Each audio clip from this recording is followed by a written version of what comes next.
Comencem amb la primera de les taules rodones. Si us sembla, fem una petita introducció de qui ens acompanya i a partir d'aquí comencem a parlar de biblioteques i d'accessibilitat, d'inclusivitat, que és el que ens interessa a tots. Doncs tenim a la Rosa Serrano, que la Rosa és la... Perdoneu, començo pel Xavier Franch, que en tinc primer. Frank. El Xavier és periodista, és tècnic de comunicació de la Federació Catalana d'Entitats de Paràlisi Cerebral i Etiologies Similars, de la FEFCAT. Al mateix temps, dona suport al desenvolupament de projectes de l'entitat, principalment en la línia de la visibilització del col·lectiu i sensibilització de la societat. A més, i en relació a la temàtica d'aquestes segones jornades de biblioteques inclusives, és coordinador del projecte Talento Espace, que s'ha centrat en els darrers 2 anys en treballar sobre els sistemes de comunicació i autonomia personal en persones amb paràlisi cerebral i pluridiscapacitat amb logopedes i professionals de la comunicació de les entitats. Si fas 5 cèntims de FEFCAT, Xavi? Sí, bé, la FEFCAT és una entitat que va néixer l'any 2000 i que va néixer de la voluntat de les entitats que tenien persones amb paràlisi cerebral i pluridiscapacitat o altres discapacitats similars per ajuntar-se i per fer força conjunta per millorar l'atenció, els serveis, etc. Llavors, des de l'any 2017, aquesta activitat de la FEFCAT va créixer, va augmentar i va començar a projectar també cap a la societat en general i cap a les institucions catalanes de cara a fer incidència i millorar els serveis, la qualitat de l'atenció, etc. Llavors, actualment la FEFCAT treballa bàsicament en 4 línies. La primera seria les persones amb paràlisi cerebral i les seves famílies, amb projectes encarats directament cap amb ells. L'altra seria les entitats que constitueixen la federació. Després tenim la societat en general. Llavors, des de la FEFCAT fem projectes de visibilització i de sensibilització per a dirigir-nos a aquesta societat, que conegui el col·lectiu, i per últim, això, cara a les institucions, per millorar els serveis en conjunt. I ara seguim amb la Rosa Serrano. La Rosa és la presidenta des de l'any 2016 de la FECA i ella està vinculada amb tot el tema d'autisme, dels trastorns d'espectre. No sé si se m'escolta bé. Sí? Perdó. El centre va obrir porta l'any 2006, actualment aglutina 14 entitats que treballen per millorar la vida de les persones amb TEA. Rosa, explica'ns una mica també, amb més detalls. Bé, la Federació Catalana d'Autisme, que així és com ens diem, el que vol és ser la interlocutora amb l'administració de les entitats més petites formades per famílies de pares de nois i noies amb TEA i que ja s'estan alguns, ja són grans, comencen a fer-se grans. Vam néixer, com deia ella, no fa pas gaire. Aquesta federació en aquests moments té 14 entitats, estem federats amb Autisme Espanya i Autisme Europa, de manera que tota la tasca que fem la fem conjuntament amb aquestes confederacions i federacions. I més o menys el que deia el Xavier, som els que podem parlar amb l'administració sobre el que necessiten les nostres famílies, però també donem sensibilització. Fa poc va sortir per TV3 Peixos d'aigua dolça en aigua salada, suposo que l'heu vist.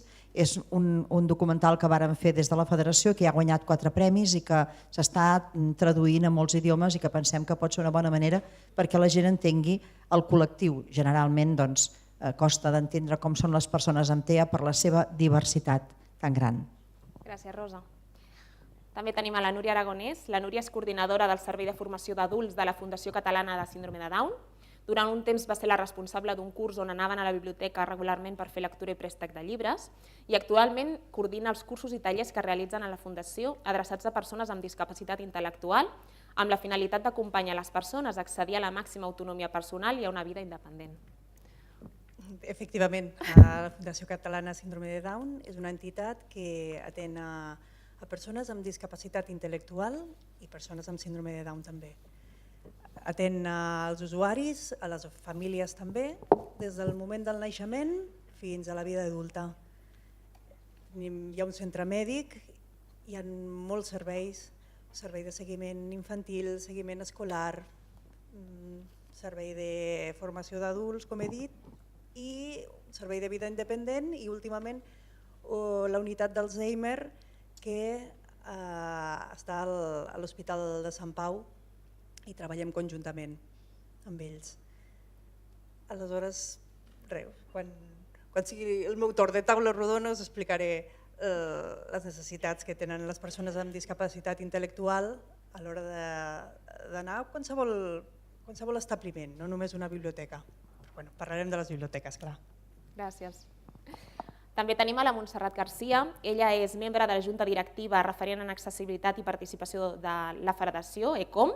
Té formació, entre altres, de disseny, d'accessibilitat, d'inclusió social, de gestió d'entitats. Està molt vinculada al tercer sector i moviments socials com el feminista i la de via independent, i això ha marcat la seva trajectòria professional i també personal fins avui. Bon dia a tothom. Comentar-vos això, que la Federació ECOM és una entitat que aglutina unes 130 entitats de persones amb discapacitat física i que la missió, bàsicament, i molt resumidament perquè anem escurçant temps, és el tema de la defensa de drets de les persones amb discapacitat física i la promoció de la seva inclusió social i equitat, i més en un dia com avui, que és el dia 3. Llavors crec que també, quan em toqui parlar, faré molta incisió en el tema del dret a la cultura i a l'accessibilitat i poc més. Llavors hi ha tot això també de les qüestions de via independent, laboral, però resumidament això, tots els àmbits de la vida de la persona i tot el que és la seva possibilitat d'exercir els seus drets a tots aquests àmbits. També tenim la Neus Salvat. Ella és vicepresidenta de la CIC i membre de les comissions d'accessibilitat i d'integració social. Està vinculada a CIC des del moment de la seva creació. Ella també és mestra d'educació especial i llicenciada en Ciències de l'Educació. Va treballar com a mestra en el Centre de Recursos per a Deficients Visuals de l'ONCE a Catalunya durant 15 anys i ara treballa com a professora d'orientació educativa en instituts d'educació secundària del Departament d'Ensenyament.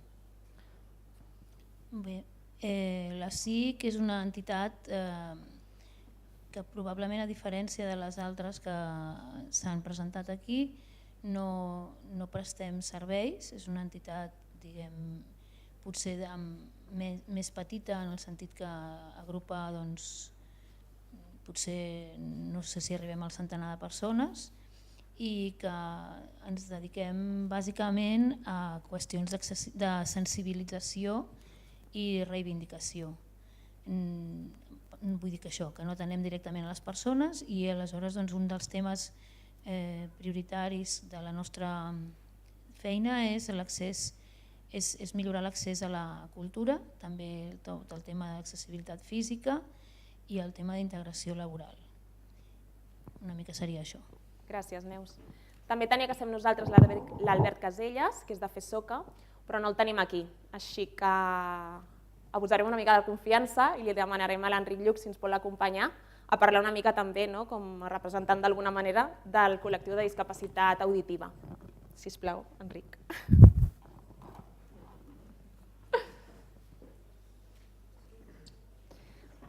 L'Enric l'heu anat veient tot el matí, aquí fent d'intèrpret de llengua de signes. Hola, bon dia. Sí, avui m'heu vist treballant i em veureu després també treballant amb la meva companya. A part de ser intèrpret de llengua de signes, soc el representant de l'associació Més Accés. És una associació de persones sordes on donem serveis, dos tipus de serveis. Un més lúdic, que és el tema de visites guiades, museus i de més, i xerrades, i l'altre més social, que és donar suport a les persones amb discapacitat auditiva.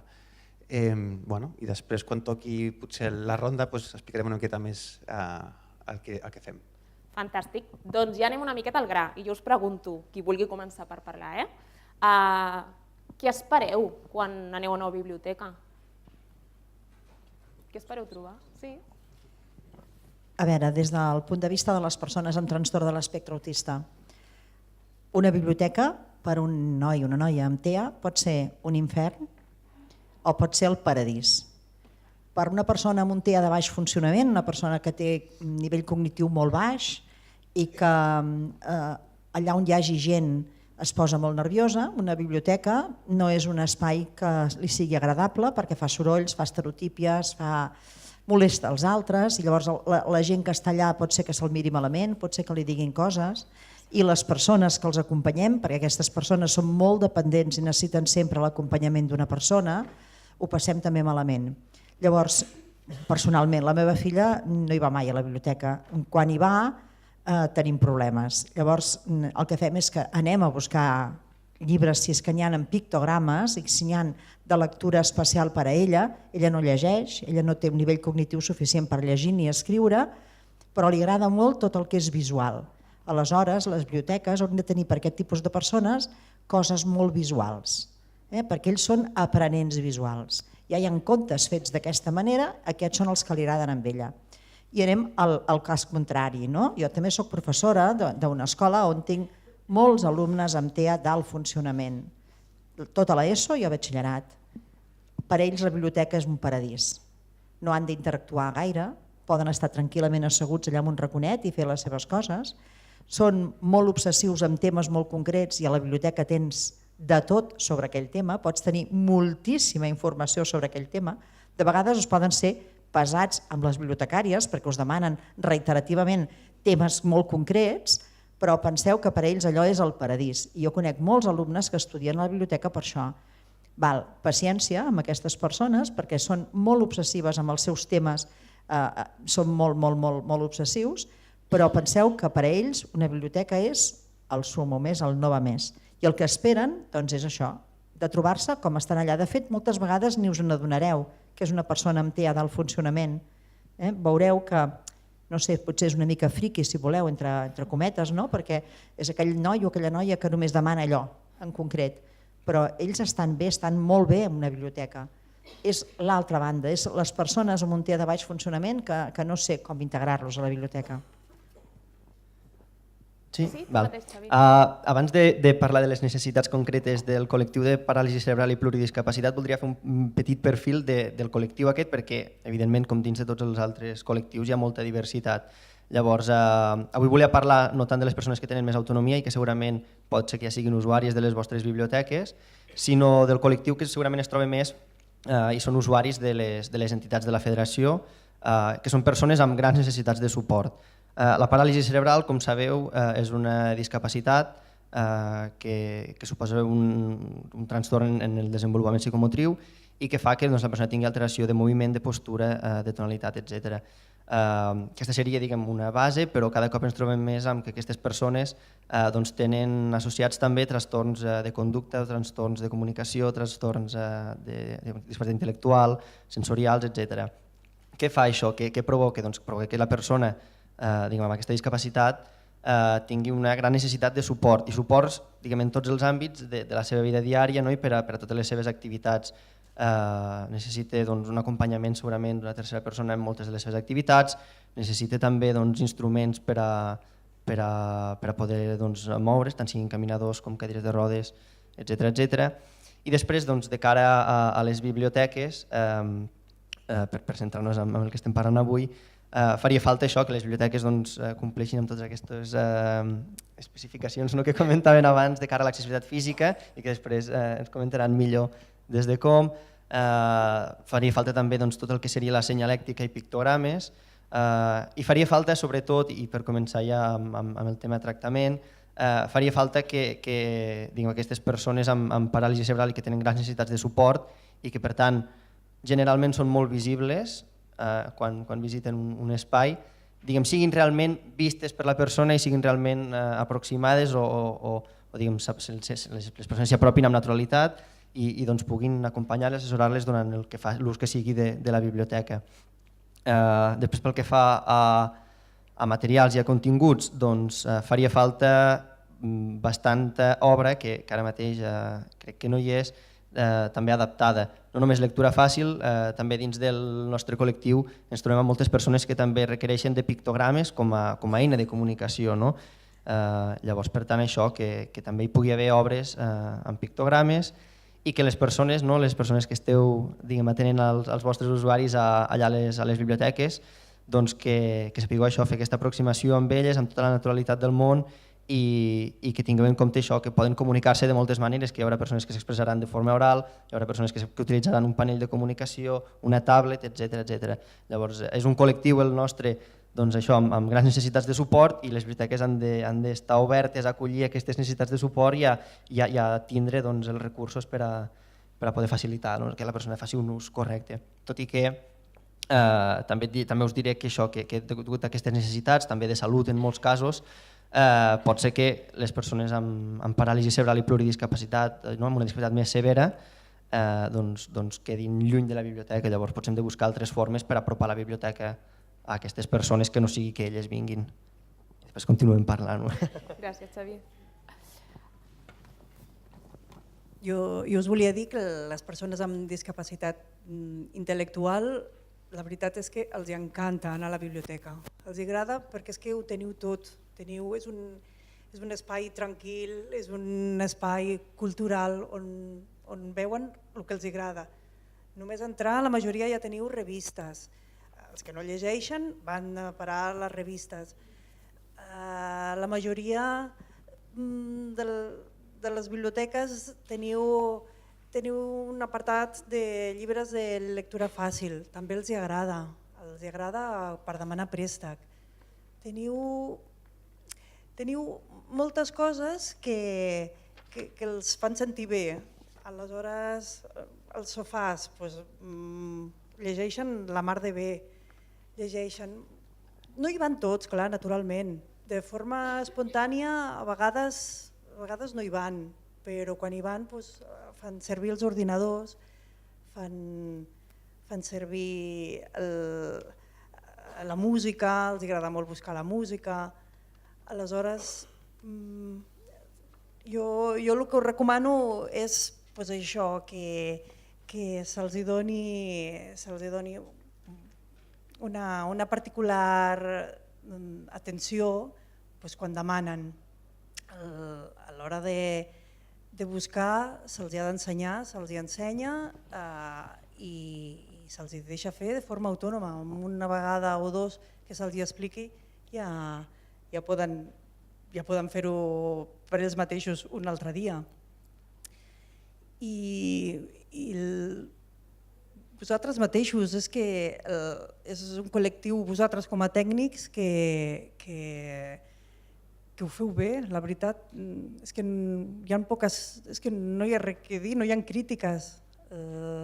Que l'accessibilitat amb la discapacitat psíquica que té un nivell més baix, també és cert, aquí sí que es poden trobar més perduts, però en general la veritat és que tot està anant bé. Doncs genial, no? Fantàstic. Jo em centraré una mica en el que havia fet, però m'agrada ja que sortís el concepte de diversitat i que no som col·lectius homogenis, perquè moltes vegades quan defensem que quan has de treballar l'accessibilitat has de tenir en compte alhora la part física, sensorial i cognitiva, ens diuen no, perquè és diferent. No, a més, perquè les persones, jo hi havia apuntat, no les pots desquartitzar, en el sentit de hi ha persones, varies de cadira, amb baixa visió, llavors què fas? No les pots separar, no hagues aquell esquema que tenim mental i que sempre s'han fet totes les guies, dius, bueno, és que això a la realitat costa d'encabir-ho, i sobretot també ho plantejo d'aquesta manera, quan la companya anterior comentava la fase de fer el pla, la diagnosi, propostes, tal, el fet que moltes vegades per intentar resoldre un tema, si tenim en compte alhora les tres vessants, segurament és allò de dir, podes matar un pájaro, o sea, con dos tiros, a dos pájaros d'un tiro. I bueno, jo quan he fet una mica l'esquema del que volia comentar avui, he plantejat la biblioteca com de tres maneres diferents, com el fet que és un espai de coneixement i cultura, també considero que és un espai, un element de dinamització comunitària de l'entorn i que aquí no només vas i agafes un llibre i després està de part com a servei.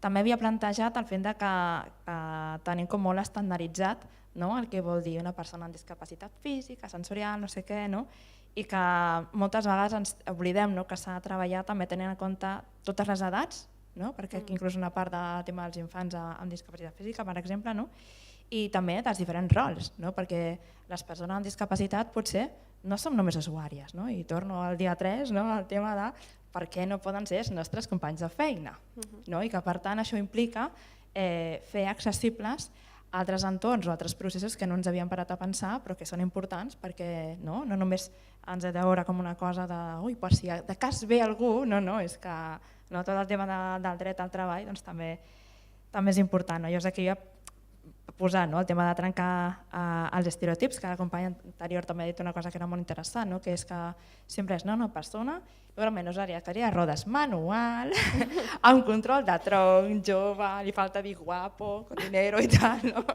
Però quan realment és una diversitat espectacular, ja només en temes de discapacitat física, tot el tema de dificultats d'equilibri, que moltes de les propostes que posem després tenen a veure amb això, no?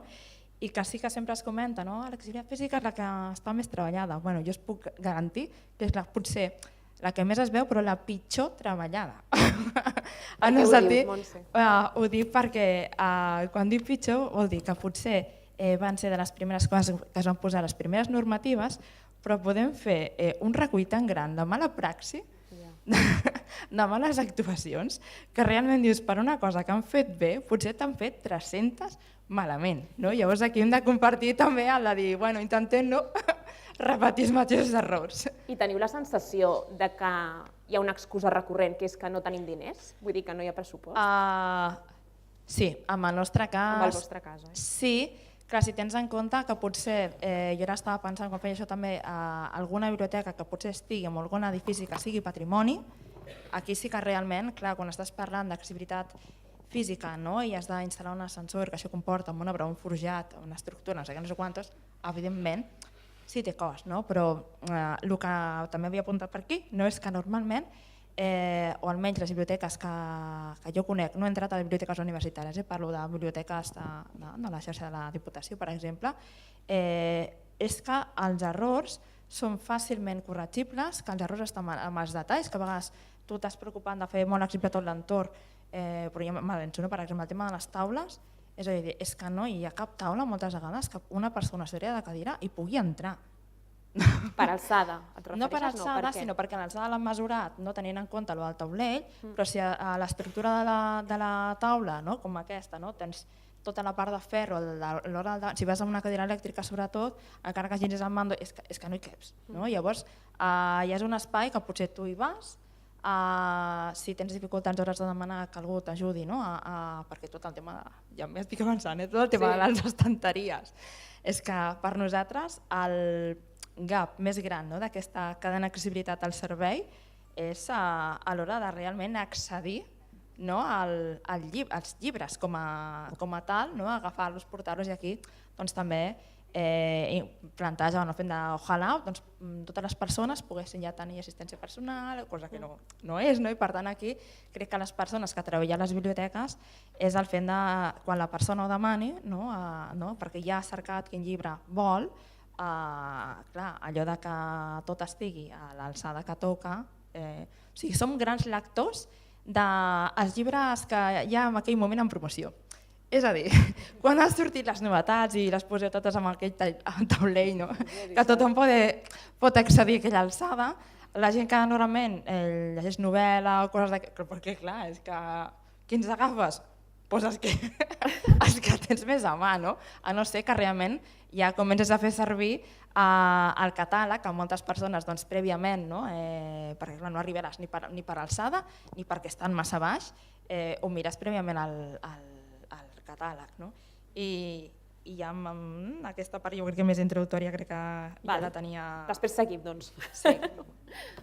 Li passem a la Neus ara mateix. No sé si finalment podeu posar el vídeo. Recordes? Sí? Sí, l'anem preparant. Neus, si vols passar-li el micròfon a l'Ernest, i mentre preparem un vídeo que ens havia proposat la Neus. Pel que fa a la discapacitat auditiva, jo faré moltes referències també, com ha dit avui la Eva en la seva ponència, que ha sigut molt interessant, i és que, per ser breu i també intentar explicar una mica de tot, les persones sordes o de discapacitat auditiva tenen un gran problema de lectoescriptura. Què vull dir? Que no són amants de la lectura, per tant, no són usuaris preferents de les nostres biblioteques, que hem de fer potser un esforç més per atraure'ls. Com? No només pensem en les persones afectades, amb la discapacitat, sinó de tota la família. Què fem si jo com a pare tinc un fill sord i un fill oïdor? Què passa? Que ja no puc portar a tot el conjunt familiar perquè no està accessible per a una dels meus dos fills. És a dir, que no només pensem en les persones afectades, sinó també en tot l'entorn. És a dir, que un avi pugui anar amb el seu net, sigui sord o no, o si té dos, és a dir, pensem en això. Llavors, com que no són un públic principalment que vindran, pel motiu aquest de la lectoescriptura, evidentment els joves tenen millor nivell. I us explico també un tema senzill com el català i el castellà. El català s'ha mantingut, parlo de fa anys, evidentment, franquisme, a més, de boca a orella. No es podia parlar, no es podia escriure, no es podia... Llavors, les persones sordes no han tingut accés al català. Per tant, és tan fàcil a vegades com parlar en castellà en lloc de català, és un exemple. No tothom som castellanoparlants dels sords, però sí amb la població més gran, per exemple. Són aquestes cosetes. Llavors, a part de l'idioma castellà, que hauria d'estar o bilingüe o majoritàriament utilitzem el castellà, però no vull dir que siguem submisos lingüístics en aquest sentit, sinó que ho tinguem en compte, per un costat. Dos, una cosa molt important, com altres companys també han parlat, és el tema de la lectura fàcil, perquè hi ha moltes paraules que nosaltres sabem, no perquè a l'escola ens hagin ensenyat, sinó del dia a dia, de sentir-ho al carrer, a la ràdio, on sigui. Llavors hi ha moltes paraules que no entenen. Per tant, sí que el material de lectura fàcil és molt bo, és molt adient per ells. Per apropar a la comunitat sorda a les nostres biblioteques, com han comentat abans la Eva, és el fer inventar-nos potser una activitat per atraure'ls. Com quina? Fem una visita guiada de la biblioteca. Ostres, però una visita guiada de la biblioteca? Sí, de com es va construir, no només de les sales que n'hi ha, sinó posar una miqueta d'història, de context històric i de més. Això es farà que arribin. Per què us dic això? Perquè imagineu-vos, jo com a persona sorda, si mai la biblioteca ha fet res per mi, parlo de biblioteques perquè parlem ara, però puc parlar de museus, de cinema, del que sigui. Si mai l'Ajuntament, el que sigui, si no ha fet res mai per mi, per què de cop i volta, avui és dilluns, demà dimarts, vaig perquè siguin coses accessibles per mi. Per tant, haurem de fer més publicitat. Però la publicitat no vol dir tenir el taulell de la biblioteca, dir que ara som accessibles, perquè no arribarà aquesta informació, aquesta publicitat. Com deia la Eva, és contactar amb associacions locals de sords en aquest cas, siguin oralistes, com comentàvem abans, és a dir, que utilitzen la llengua oral com a pont de comunicació o amb llengua de signes. Una cosa també important, i passaré el micròfon ja, és el tema dels bucles magnètics. Vull dir, no penseu que qualsevol persona sorda que porti un audiòfon vol dir que li parla i ens entén. Més bé, és un percentatge molt petit. Moltes persones sordes porten l'audiòfon o el bucle, l'implant coclear, per sentir sorolls. És a dir, si passa un autobús, una ambulància, per tenir com un punt d'alerta, d'avís. Per tant, té audiòfon, li posem el bucle i ja sabran. O, com no sé llengua de signes, en el cas de signants, li dono un paper i ho entendrà tot. No és així, és a dir, que tinguem aquesta sensibilitat i, evidentment, hi ha molts nivells, i si parlem de la sordceguesa, que són dues discapacitats, vull dir, encara molt més, no? Vull dir, restes auditius, restes visuals i encara molt més. Per tant, com a primera informació que us dono, això, que tinguem en compte que no tot el bucle magnètic és la panacea i que sigui la solució perfecta. El tema de fer publicitat perquè arribin aquesta gent, una cosa que feu bastant molt a les biblioteques són els contes infantils, les activitats de cada setmana. Això és molt bon, per l'experiència, és molt bon ganxo perquè vinguin, perquè vindran, que sigui el pare, encara que sigui el fill oïdor, però el pare és sord. Jo vull saber quin conte l'explicarà a la meva filla. Aquest tipus de coses s'han de fer, de tenir la sensibilitat de fer-ho accessible i, evidentment, intentar arribar amb la publicitat concreta. I li passo la meva... A la Neus, sisplau. Bé, jo, tenim el vídeo preparat. Tenim el vídeo preparat, a veure, però faig una introducció, si un cas. I després posem el vídeo, oi? Sí, al minut 1:15 de la tercera part. Sí? Ho tenim preparat. Vale. A veure, jo vull passar el vídeo perquè en realitat aquest vídeo és un... Sistemes de lectura. Un moment, sí. Espera, que està saltant un segon. Ja està. Vale. Doncs és que és un vídeo que vam fer a l'associació, es titula Per una cultura a l'abast de tothom i parla de l'accés a la cultura en els diversos equipaments, no? Teatres, cinemes, museus, i hi ha una part de biblioteques. Llavors, penso que diguem, aquí està com explicat en síntesi tot el que jo us podria explicar. Potser falta alguna cosa perquè això ja és del 2007 o 2008 i tot ha evolucionat una mica, però en realitat no ha canviat tant. I aquí es veu com amb exemples pràctics, una mica, evidentment són una mica teatralitzats, però és una mica la idea de gent que va a la biblioteca o de gent que fa un ús del material que hi ha a la biblioteca. Una mica vull reprendre el que deia ara el meu company. Clar, nosaltres, les persones amb discapacitat visual, també hem sigut un públic històricament que no hem estat dintre de les biblioteques. O sigui, les persones amb discapacitat visual sí que acostumem a llegir, però o bé les que llegim en braille, doncs evidentment allà no trobàvem material i abans no hi havia tampoc l'ús que es fa actualment d'ajudes òptiques i per tant la gent normalment no els acostumaven a ensenyar a llegir en braille encara que tinguessin resta de visió. Això ara ha variat molt.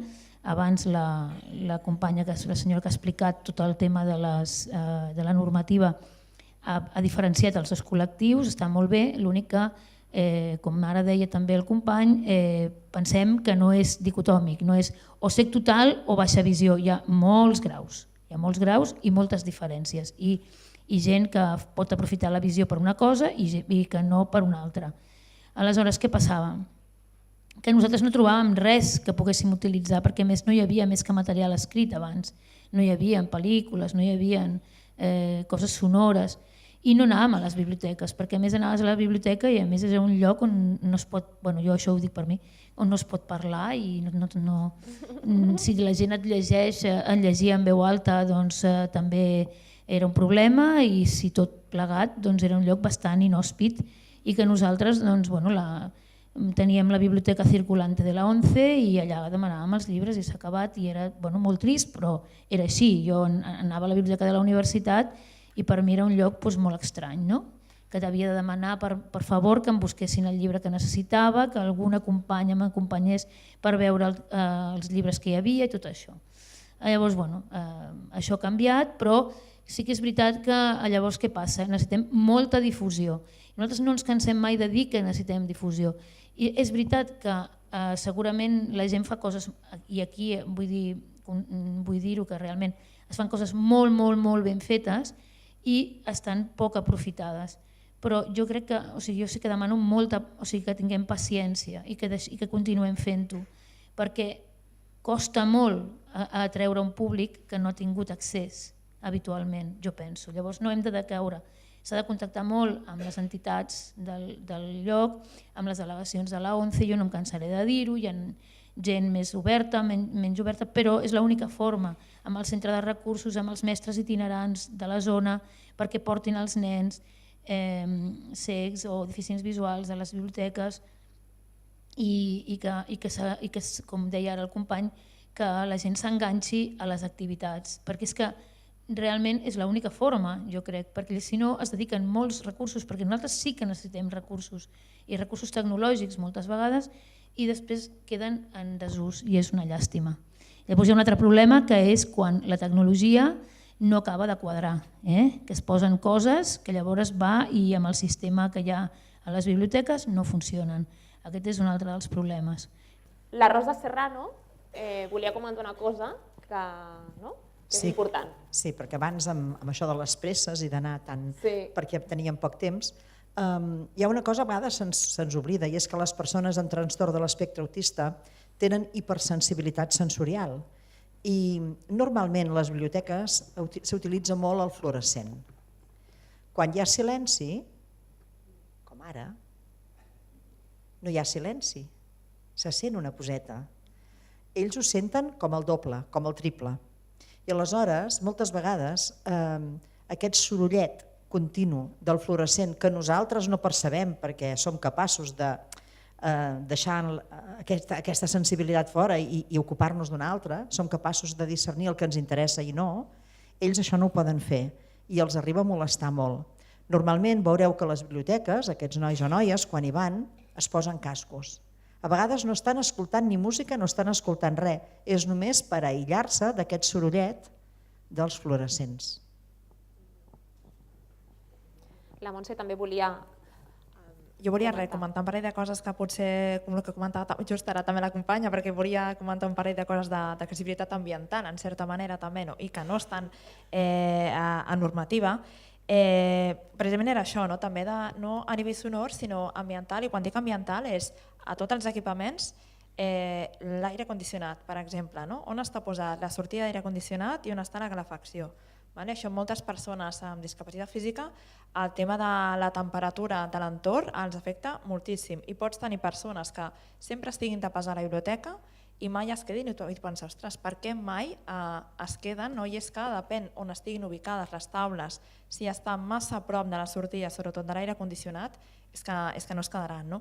I ara que he comentat la Biblioteca de Sant Feliu, que és el meu municipi, i a nivell de mobiliari, que tampoc està regulat però d'aquella manera, també comentar que està bé que tinguem iniciatives de generar espais amb depèn de quin disseny de mobiliari, però a vegades amb petits arreglos podria millorar, i després que si finalment tenim moltes zones amb determinats tipus de sofàs, que jo els dic que si me sento aquí he de trucar a la grua municipal perquè m'aixequi, perquè són molt baixos, vull dir, queden molt xulos a nivell de foto, tenim biblioteca nova, reformada, i posem aquí uns espais.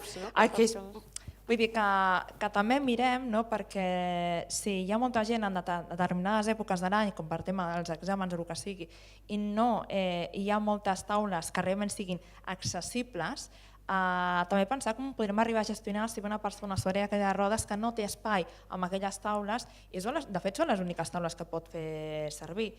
I per acabar amb el tema dels infants, també plantejava com poden participar els infants en les activitats que es fan a les biblioteques, perquè això, com comentar, a les biblioteques es fan moltes coses, no només el tema d'agafar un llibre o un CD i marxar a casa teva.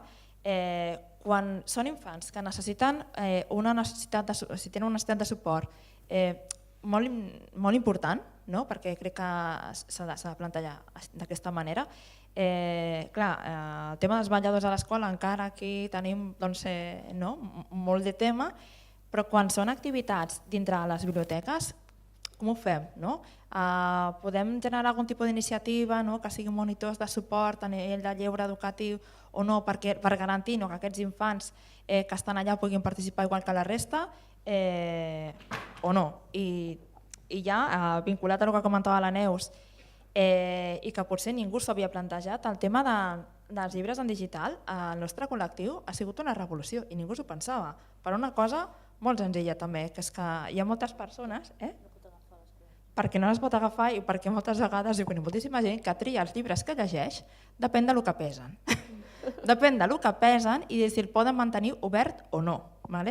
I amb un taller que vam fer a la Lliga Reumatològica vaig quedar com molt parada perquè vam estar una hora de rellotge només parlant de maneres de llegir. O sigui, maneres de llegir, de dir, persones que potser han de passar més estona per tema de canvis posturals d'una manera, d'una altra, no sé què. És una cosa que també voldria, ja de manera propositiva, de dir, bueno, si a les biblioteques es fan molts tallers de molts tipus, de moltes coses, que potser en algun moment també es podria plantejar fer un taller on compartir entre les persones que hi vagin i les persones que estiguin allà d'eines i maneres de llegir en general per tothom que fomenti l'accessibilitat o no, perquè moltes vegades hi ha persones que deixen de llegir, que tenen discapacitat física, però per un tema de necessito determinat tipus de trill, no sé què, i aquí els llibres digitals realment han suposat un avenç importantíssim. I aquí penso que també les biblioteques han d'anar una miqueta més enllà. Un momentet, Montse, que... Lligant amb això que deies, crec que també des de... com a usuaris de les biblioteques hem vist moltes vegades iniciatives com biblioteques a la platja, biblioteques a les piscines, biblioteques al no sé què, al casal i tal i qual. I evidentment també ens hem de plantejar, que ja sé que en més d'una biblioteca s'està fent, però això, que les biblioteques siguin això, facin el més contacte, com veiem també durant la xerrada del matí dels exemples internacionals, que s'apropin més a col·lectius, en aquest cas, per exemple, el de la paràlisi cerebral i la pluridiscapacitat, que poden tenir aquestes dificultats que dèiem abans i que ella comentàvem, aquestes dificultats més elevades, amb aquestes necessitats de suport més elevades, que la biblioteca pugui apropar-se a aquest col·lectiu perquè les activitats culturals, perquè els contes, perquè totes aquestes històries puguin ser també viscudes per aquest col·lectiu tant infants com adults, que normalment parlem molt d'infants, però per als adults això també...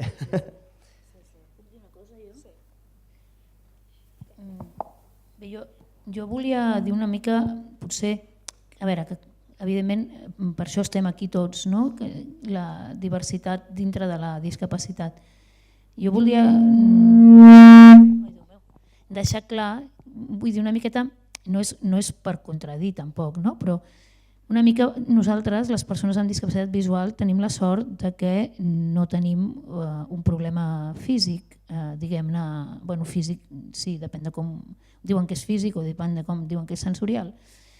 Ho dic perquè, per exemple, abans, quan ha parlat la senyora de l'àrea d'accessibilitat, suposo que de la Generalitat, ha posat en el mateix sac el tema de les nostres necessitats d'espai amb les de les persones amb discapacitat física. I jo realment voldria...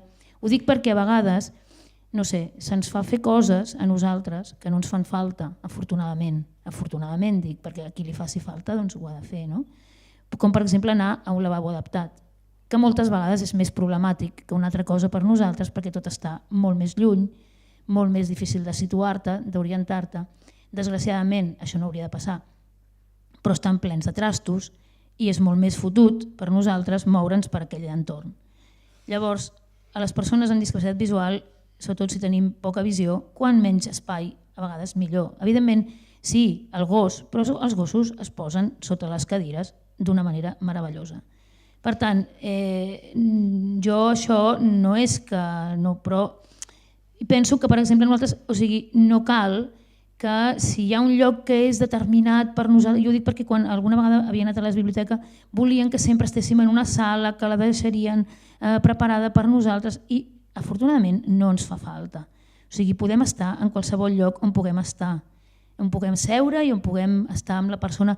I reivindico molt el tema dels voluntaris, de persones que et puguin ajudar, que et puguin llegir, que et puguin ajudar a buscar la pàgina d'un llibre, perquè el problema és aquest per nosaltres. O sigui, nosaltres ens donen el llibre, però, ostres, podem mirar l'índex, després ja veuré si m'interessa o no. Si m'interessa, preguntaré aquest apartat a quina pàgina està, llavors, si puc, l'escanejaré.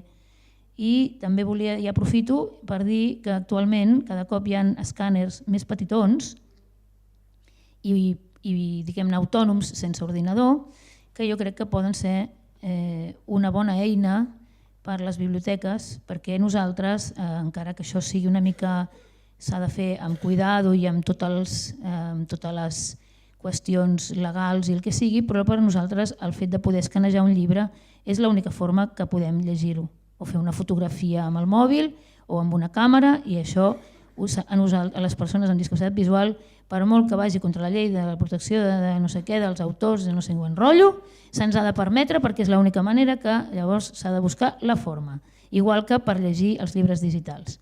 Gràcies. Sí. Perdona, Meritxell, res, una coseta també.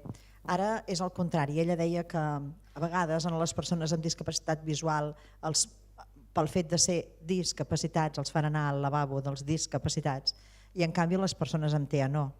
Normalment un nen o una nena amb TEA, una persona, un adolescent amb TEA, que ha d'anar acompanyat si és un TEA de baix funcionament, perquè a vegades porten bolquers, perquè no controlen esfínters i perquè necessiten una persona que els hi vagi dient a casa no, perquè a casa té tots els pictogrames que li diuen tot el que ha d'anar fent, però als lavabos públics no hi és això.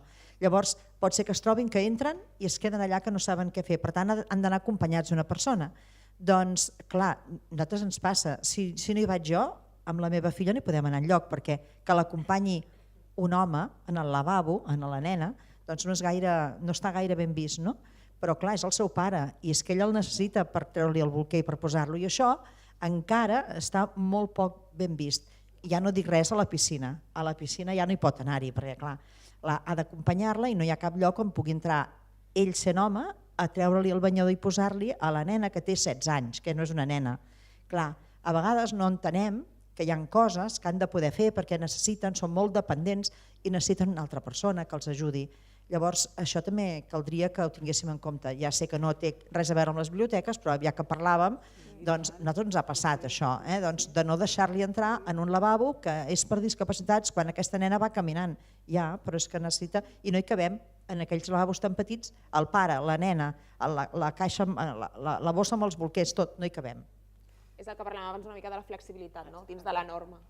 El que sí que ens feia una mica d'il·lusió és no només parlar a nosaltres, sinó que si teniu alguna pregunta concreta, algun dubte, alguna reflexió que voleu fer i que voleu aprofitar, ja que hi ha tota aquesta gent tan interessant aquí, doncs us passem una mica la paraula a vosaltres, com a bibliotecaris i com a gent vinculada i sensibilitzada amb tota la diversitat.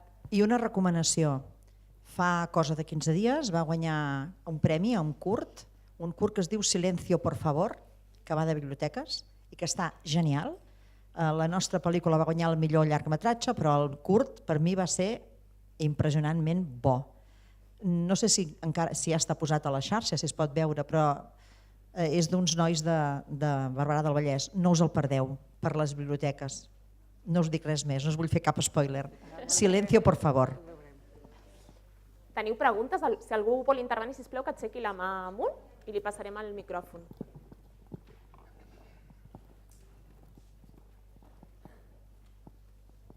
Hola, em dic Anna i també sóc mare d'un noi que té autisme de 16 anys, com tu. És també de baix funcionament i a les biblioteques crec que una proposta que sí que seria molt engrescadora, almenys per a alguns nois que tenim a l'entitat, és, ja que el tema de lectura per segons quins perfils és complex, fins i tot a nivell visual hi ha nens que tampoc s'hi enganxen, tot el tema més sensorial. Per exemple, fer tallers amb el tema més de les olors, del tacte, obrir tallers, a que s'aproximin, i els germans també d'alguna manera, perquè si no sempre han d'anar separats, germans de les persones amb TEA. Jo crec que tot el tema sensorial, i cobriríem no només amb persones amb TEA, sinó amb molts altres col·lectius dels que aquí esteu representants. D'anar pensant en tallers així diferents i que podrien ser propostes que segur que, no sé si estan fent a les biblioteques ja, però que segur que tindrien una bona rebuda. Certament. I abans he dit que l'espectre de l'autisme va des de persones amb molt dependència i gent que no és gens dependent. Per a aquests que són més dependents això és fonamental, que sigui tàctil, que sigui olfactiu, que sigui sonor, per tant s'ha de fer en un lloc especial per ells, però també això pot ser superútil per a altres nois i noies que no tenen cap tipus de discapacitat. És que és xulíssim per ells fer un taller amb sons, amb olors, amb tacte. Per tant, això és una cosa que es pot fer a tots els nivells. L'únic dia que vaig poder anar amb la meva filla a una biblioteca a Navarcles que van fer un taller així, ella s'ho va passar molt bé. Explicaven un conte, però era un conte aquell senyor es disfressava i es posava coses i els feia tocar. Llavors això és molt bo. Si només vas a explicar el conte, ella només sent veu i paraula, això amb ella no li interessa. A vegades també amb coses en pantalles, no? Això també els agrada. Sí, tot això és fenomenal, no només per ells, és que això no és només per persones amb TEA, és que és per tot el col·lectiu de persones i per persones que els interessi experimentar. Bàsicament és això, i poden ser qualsevol nen o nena. Jo des de la FEPCAT em sumo molt amb aquesta idea que comentaves i nosaltres de la federació, per exemple, vam fer fa 2 anys, fa 2 i 3 anys, vam publicar 2 llibres que són La cursa de barquis i Jo també vull ser artista, que el que volien era reunir una miqueteta diversos llenguatges i formes de comunicació per tal que fos un conte accessible a tota la infància, i era un conte que estava allò que es podia llegir, que tenia braille, que tenia també llengua de signes, i audioconte, i il·lustracions i pictogrames. Era un volum així molt gros. I amb això el que et volia dir no era tant fer propaganda d'això, perquè és una cosa que vam treballar molt amb la voluntat de crear aquests materials que potser no hi eren, sinó amb la voluntat que nosaltres quan pensàvem en aquesta obra era també la voluntat que s'hi pogués fer una lectura compartida, que germans, un amb discapacitat i l'altre sense, poguessin llegir conjuntament el mateix conte, que un pare pogués llegir conjuntament amb el seu fill o filla, o una mare amb el seu fill o filla, també aquest conte. I després d'haver-lo tret i havent fet nosaltres algunes lectures que hem fet del conte aquest, hem vist això, o fins i tot també la possibilitat de mostrar als més petits i més petites doncs això, que existeixen formes diferents de comunicar-se, com són els pictogrames, com és la llengua de signes, etc. No? I crec que també un tipus de tallers d'aquest tipus, no? Que siguin més experimentals, que et permetin descobrir, ampliar coneixements, no només gaudir de la història, també podrien ser molt, molt positius.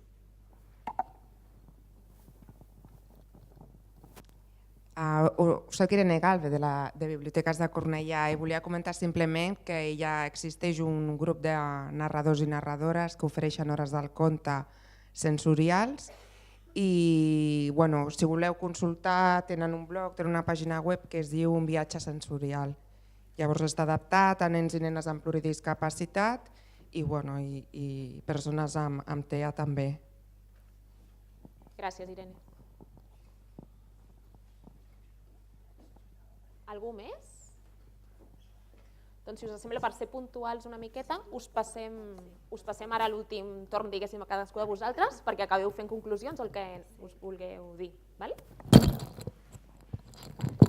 Jo, si em permeteu, seré el primer per intentar substituir la meva companya, que porta molta estona aquí, em sap molt de greu. L'hauré de recompensar d'alguna manera, amb uns bons cafès. Jo, una miqueta... Com a tancar, ja us he comentat abans una miqueta al principi, els trets més importants de tenir en compte, el català-castellà, el per què no venen persones sordes, i és el motiu de la lectoescriptura, el que us deia abans, que si no entenc un text, difícilment aniré a buscar més textos. Però, igual que comentava ara també la Irene, amb això dels contes multisensorials, jo treballo amb aquesta gent i és increïble, vull dir, com estàs tocant, estàs mullant el públic, que són els nens i les nenes, com els fas olorar amb essències de taronja, de més, està la llengua de signes, vull dir, és uns contes que és apte per absolutament tothom, no? Doncs aquestes iniciatives farà que vingui, que s'apropi la gent, en aquest cas amb discapacitat auditiva, a les vostres biblioteques i, com deia molt bé la Neus, una paraula molt important és paciència. Per què paciència? Perquè l'acostum que quan nosaltres fem una inversió, sigui econòmic o de temps, volem un retorn. Potser trigarem en tenir un retorn, potser a la primera no ho aconseguirem, però és que potser fins la quarta o cinquena no ho tindrem. Una vegada ho tinguem, seran molt fidels. Això sí, quan algú, parlo del meu col·lectiu, de les persones amb discapacitat, troba un referent, una biblioteca, un equipament municipal, el que sigui, on fan coses per ells, van i són molt fidels. I llavors aquesta gent sí que llavors aniran de forma assídua a mirar quin conte hi ha en llengua de signes o quins... Avisar-vos també, suposo que ho sabeu, però si no us comento, uns contes que estan també en llengua de signes, és a dir, que a part del text a baix estan els signes dibuixat i també s'acompanya d'un CD on està el conte signat en llengua de signes. També hi ha llibres relacionats amb la llengua de signes, per tant, potser també podeu tenir un cau, una estanteria, un prestatge, un algo on hi hagi document, perquè n'hi ha persones sordes que han escrit llibres. Evidentment, com us deia, ostres, lectoescriptura, han tingut unes ajudes perquè al final acabar uns bons llibres. Tenir un raconet, també és com dir, ei, estem sensibilitzats amb la teva realitat i tenim una sèrie de llibres relacionats. També això és molt important. I ara sí, passo al micro i em poso de peu. Com queden 5 minutets, si podeu ser escuets tots, us ho agraïm. Bé, a veure, jo, com ara estàvem parlant de tipus de llibres, en el vídeo es parlava de llibres en braille. A part d'aquests llibres, també hi ha llibres en braille i tinta alhora, que aquests permeten la lectura compartida, també, com estem dient, entre germans, entre amics. Nosaltres a la nostra entitat n'hem editat un, que l'hem portat a diverses biblioteques, i si algú el vol, doncs que ens el demani, que és el retrat de l'avi de Joana Raspall. La ONCE també en té alguns editats, sobretot contes.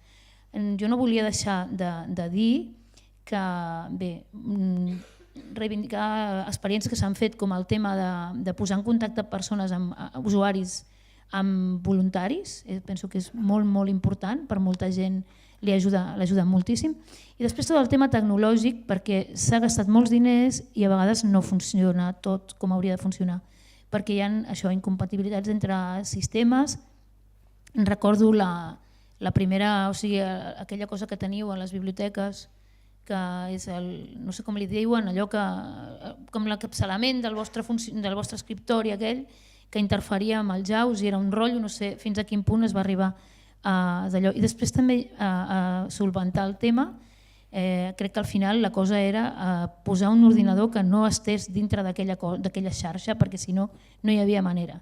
Però clar, jo no sé fins a quin punt això s'ha arribat a fer a totes les biblioteques on hi ha línies braille, on hi ha JAWS, perquè és una trista pena que això no s'utilitzi.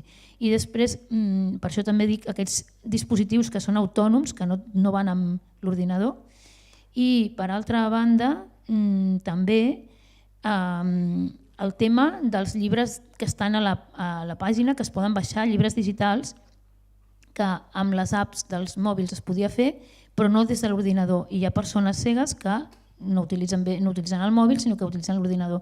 Llavors, s'havia parlat de coses com tipus que dintre de l'usuari, o sigui, com que tenim tots carnet i tot això, doncs que hi hagués la possibilitat d'utilitzar desencriptadors, perquè si no els llibres digitals, alguns no eren possible llegir-los amb els nostres lectors de pantalla, perquè com que estan fets per això de la protecció dels drets d'autor, doncs quan vol interferir un altre programa amb ells no li permeten.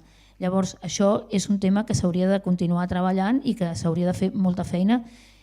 Jo no sé a quin punt s'ha arribat, perquè ho hem parlat diverses vegades amb tècnics i això, i hem ofert la nostra col·laboració, però seria molt bo, perquè hi ha programes desencriptadors i jo entenc que no es poden posar a l'abast de tothom, però sí que potser en l'usuari de la persona o com sigui. Doncs vinga.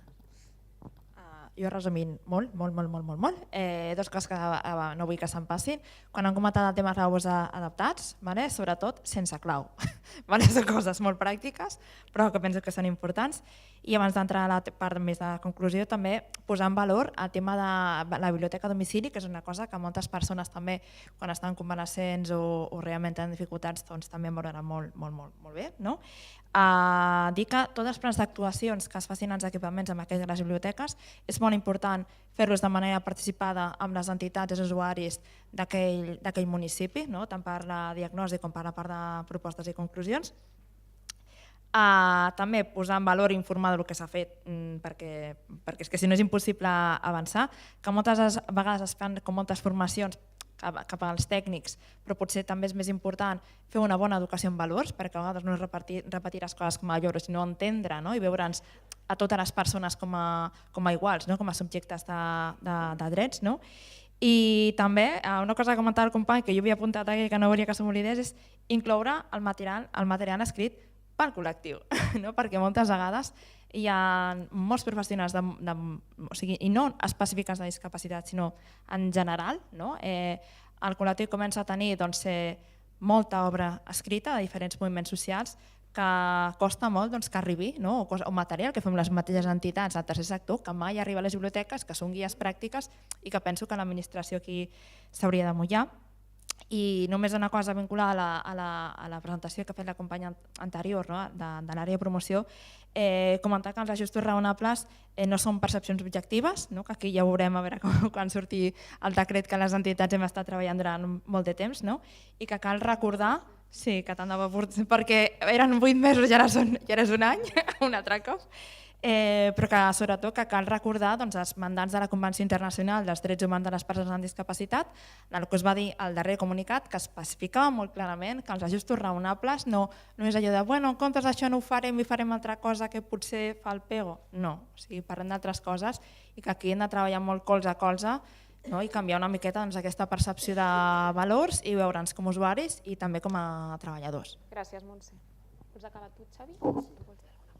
Sí, jo volia animar-vos a que deixeu participar a les persones amb discapacitat intel·lectual als vostres clubs de lectura. El club de lectura és un moment ideal perquè hi ha molta gent que gaudeix llegint un darrere l'altre, això no cansa, i que poden comentar la novel·la que toca en aquell moment, poden comentar de què va la història, i és molt enriquidor per ells i per la gent que estigui amb ell, la gent que no té discapacitat intel·lectual però que també aporta i es deixa aportar de les seves experiències. Gràcies, Montse. Sí, jo he començat la meva primera intervenció parlant del nostre col·lectiu i de com són persones amb grans necessitats de suport, i per acabar era simplement una demanda que va pel món de les biblioteques però que també per tota la societat, no? I que en certa manera és molt compartida, crec, amb tots els altres sectors de la discapacitat, que és sobre el tracte. Jo he parlat abans, no, això, grans necessitats de suport. Doncs, a l'hora del tracte oblideu-vos de les grans necessitats de suport, diguem, o tingueu-les en compte, però que això no afecti a la percepció. Molt sovint ens trobem que les persones amb paràlisi cerebral i pluridiscapacitat són, a publicitats, a mitjans de comunicació, són malaltes, són persones pacients, o sigui, pacients d'alguna malaltia, d'algun hospital, són persones vegetals que no comuniquen, són objectes sobre una cadira de rodes. I una demanda molt important és això, que la gent s'ha d'atrevir, us heu d'atrevir a conèixer el col·lectiu, que us heu d'atrevir a parlar amb ells, a apropar-vos-hi, a dirigir-vos amb ells i no al seu acompanyant, i a fer-ho amb tota la naturalitat del món i amb tot el sentit aquest comú que sempre s'ha de tindre en compte, i és així, amb aquesta proximitat que es crea aquesta comunitat i que es poden promoure aquests projectes. I també això, lluny de la compassió, lluny de la pena, lluny de la infantilització, que és una cosa que amb la paràlisi cerebral i pluridiscapacitat passa, però també passa en molts altres col·lectius, i hi ha molt respecte i molta empatia i molta proximitat. Tot això que han dit tots els meus companys val també per les persones amb TEA, i respecte dels clubs de lectura, les persones amb TEA del funcionament són molt lectors, normalment participen en els clubs de lectura, els encanten els clubs de lectura, i us animo a que en les biblioteques feu participar en aquestes persones per triar aquests temes que els poden interessar i que fins i tot ells poden ser animadors d'aquests temes en concret. I res més, moltes gràcies. Gràcies a tots.